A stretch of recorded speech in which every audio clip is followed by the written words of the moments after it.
That is a Massachusetts woodpecker. I have never seen one here in Massachusetts. Central Mass. It's extremely cold out here, but it's doing its job and pecking away. That is very cool, a rare sight in Massachusetts. I'm not sure what the name of that type of woodpecker is, but it's kind of got a bluish, no, it's just black and gray and white, and striped in the head with those colors as well. It's really freaking awesome, and it's freezing temperatures out here, and it's just a really rare sight to me, and hopefully for you guys. Hope you enjoy seeing this.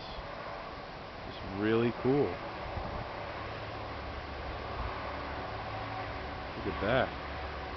That is for real. Awesome, awesome, awesome. Ooh. Yeah, it's just climbing up that tree and doing its thing. It's really awesome.